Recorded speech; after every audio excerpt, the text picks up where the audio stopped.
Hi guys, accountability day.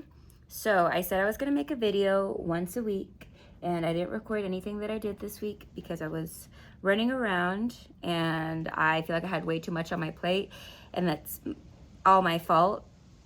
But trying to balance work, meal prepping for myself, doing my regular house duties and farm duties and the market, it's been very overwhelming.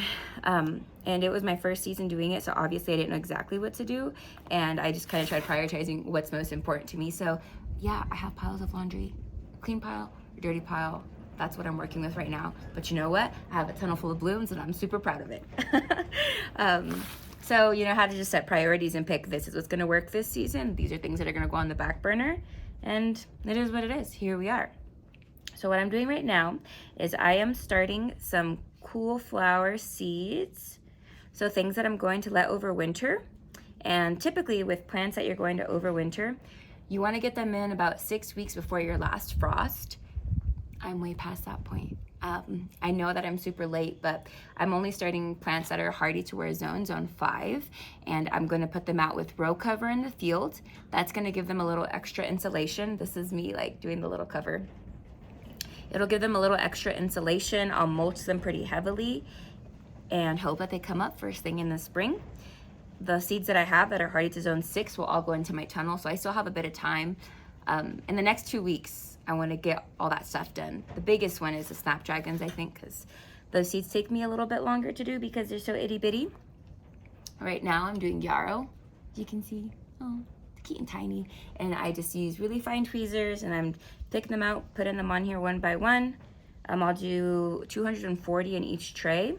This is not the most time efficient, but these are the resources that I have, and I'm okay with doing it this way until I find a more efficient way to do it. And yeah, that'll come with time. I get it. I did a lot this season. But anywho's, so I'm starting yarrow seeds. Earlier this week, I started echinacea, delphinium, campanula, rudbeckia, and Sweet William. I haven't said Sweet William yet. Sweet William already germinated, so that's pretty exciting. Seeing seedlings when the season's changing into fall, it's really interesting because I'm like, oh my God, it's like a fake spring for me. So I definitely love seed starting. To me, that's one of my favorite times of the year. Now it's twice a year since I'm starting so many this fall, but seeing baby sprouts grow is so encouraging to me, and it makes me really hopeful. So I'm just like, you know what? I'm not gonna throw in the towel. I'm gonna keep working at this because the burnout is real. Like at the end of this season, I mean, honestly, by late July, early August, yeah, I was done. I wasn't getting to the farm until like 10 a.m., which is super late because it's too hot to harvest. I was getting super discouraged. So then on my days off, I'd go home, come back at night. So that means I'm driving twice a day out to the farm. Just not very efficient things. I wasn't really thinking stuff through. I was just telling my body, okay, you have to get up, you have to go. You know, plants need harvested. You need to look at the beds. The field is covered in all of our wild natives. And it's okay. I'm going to let them die back. Go through, clean the beds up a little bit. The plan is to put in some compost. I have Phacelia and I'll do some peas to cover crop. These are going to be winter killed. The plan is for them to be winter killed so that come spring, you know, that's going to be like laying over like a mulch, and then I'll be able to just pull away the debris, start putting in the fresh seedlings. I might do some winter rye if I have time. I know winter rye is a little harder to terminate. And from what I've seen from growers in my zone, if I plant winter rye, it'll probably get me to the beginning of summer, so maybe June. And then I can terminate that and use that as a bed for my warm season. So Celosia, Cosmos, zinnias. Those are just ideas floating around in my head. I still don't have a complete plan. I'm just like, all right, just get the seed started. That's all you have to do for right now. So anyways, yeah, here I am. I'll probably do 2 parts to this video. This is just like literally an update of what I'm doing right now. I have to go to work. It's 12:20. I need to leave by 1 o'clock so I can get home by 2 o'clock. I can shower, I can make some lunch, I can leave my house at 2:40. So this is what the day in the life looks like for me personally. it's been really hard, you guys. It's been very challenging, but with everything that went on this summer, I'm so proud of everything I was able to get done, because I kind of do feel like I just forced my brain. I was like, just shut up, we're gonna do it. You know, we got this far, we have the tunnel. It definitely was way more work than what I was expecting. So if you want to get into gardening or just start learning how to grow plants, start small. 100%. Start small, but start. You know, you can have a little space and you can plant plants pretty close together. You'd be surprised. I really pushed the limits this year.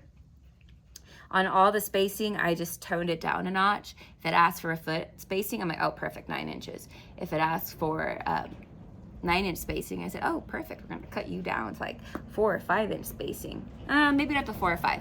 I bumped it down to 6, like half if I saw 9 inches. And like my snapdragons, anything that can tolerate being tight together, like lisianthus, snaps, 9, I'll probably do this with poppies as well. They're just 4 inches apart. So in a 30-inch bed, I did 6 rows. Yeah, I did about 6 rows in each bed. And I was impressed. I could fit about 1,200 seedlings in one bed, which is really good for the snaps, which were my workhorses this season. So I have a lot of planning to do, a lot of figuring out to do.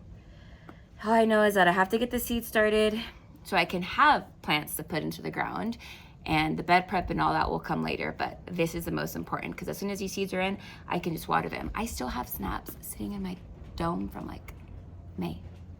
So we'll see if they grow cool. If not, it's fine. Some roots in the ground, we're feeding somebody. So that's a little update for this week. Didn't have a lot of direction, but weekly vid, no rhyme or reason, and I got it. Bye, guys. Okay, sorry. I know I just said bye, but I just realized that I had videos from a farm tour that I did like last week or the 6th. Yeah, about a week ago. Anyways, I just realized I had those clips, so I will show you guys a little bit of what the farm looks like right now outside while I'm in here starting seeds. So yeah, enjoy the farm tour, guys. Bye for real this time. Guys, so I think a great way to start is with showing everybody the farm. So this is the soon-to-be game fence, okay? But we have the tiny house, Mark's tiny house, the teeny tiny. Then here we have our shipping container that has all of our tools. Little porta potty. My little workstation right now is on this side. This is Sweet Bo acting so exhausted. We just walked down to the pond so he could poop, so he's had his fill for the day. Starting on this side though, here we have our walk-in cooler, the Coolbot that will go into the walk-in cooler, our 3-part sink. This is going to turn into the wash and pack station. Project coming, okay? We have Mark's tractor, the barn. This is where, in theory, the dry storage, grains and whatnot will be in there. Here's my high tunnel, pride and joy. We have a bunch of these nice little beautiful asters blooming right now. That's how I know the soil's cooling down, and look how beautiful. Anyways, back to the point.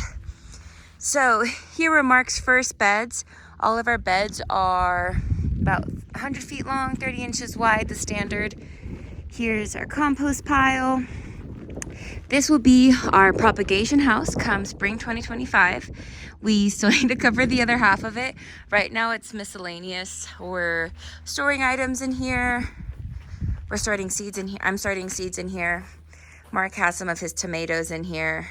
As you can tell, it's not the prop house. Will be next season, okay? So we come over here. This is our dome. I believe it's like 24 feet in diameter. Yeah, 24 feet maybe. I'd have to double check with Mark, but it's our little geodesic dome. Right now I have some seedlings in there. We Mark makeshifted a germ chamber. We have our beds, our lovely, lovely, weeded, ground covered, living Groot beds. All right, so now this is what my tunnel looks like September 6th. Snaps are pittering out. These were the Chantilly's. They were absolute stunners, workhorses, 10 out of 10, incredible. I have status over here. The red leaf, I'm not sure if that's viral or because the weather dropped, the soil was getting cool. I'll have to look more into that this winter, but at the base it's green and the new leaves are green, so I don't really know. But anyways, we have about 50 feet of status, a Mobium that failed, foxglove, feverfew. Let me take a little walk through here. It was my first time growing in a tunnel, so the learning curve was steep, I'll tell you that, okay? It is so different. Oh, look at this little Lizzie right here. Oh, pleasant surprise. I interplanted a Lisianthus that survived in with the snaps because the spacing I did similar. I did 4-inch spacing on all of them, so there's Lizzies randomly throughout the place. Look, that's Roseanne Brown. Isn't she gorgeous? And then I have another succession of snaps that I interplanted. There was stock here originally. You can't really see. So it's like one that I just didn't cut down, but there's some baby snaps. So we'll see if those bloom. Once again, first year growing in the tunnel, tons of trial and error, okay? Over here, I didn't show you guys, but I have a bunch of strawflower, dahlias, cosmos, basil. Just come this way. It's Hot Mess Express in here, okay? But it's beautiful. I grew a lot. It's the end of the season. Let's just focus on the stunners, okay? Look at the Lizzie. It was my first year growing it, and it is absolutely breathtaking. I'm obsessed with it.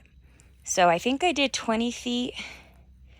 I was out of town, and my roommate watched the seedlings for me, and I didn't explain how to do it correctly. So unfortunately, I lost a bunch of Lizzies, and whatever was left, I kind of just put it in the ground, hope for the best. So now I know for next season, I will be here to babysit them the whole time. I'll try ordering plugs, and I'll see how that goes. But for right now, for this year, I'm not mad at it. Alright guys, so I didn't realize another video stopped as soon as I got to the bed, so that's my fault. This is the beginning of where our beds start. You can see this row cover right here. Yeah, she's all battered, but she's still protecting the kale down there. It's still useful. We try to limit the amount of trash we create, therefore we reuse everything until we absolutely cannot. Right now the beds are covered in all of our native strain. Our little weeds are ground cover, but you can see we have 2 rows of drip right here. There's 10 beds in each plot. Beds are 30 inches wide, 100 feet long. We have 2 plots here. We have 2 middle plots. And I think 2 more plots on the outside. I'd have to walk through. There's a bunch of beds. I think we have up to like 60 beds on the farm. Mark had some makeshift hail cover for the rhubarb here.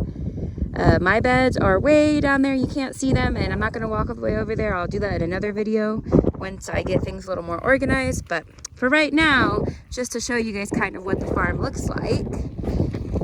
And here, these are the first beds Mark ever planted. We have all of our irrigation set up on these. You can kind of see the shapes of the beds.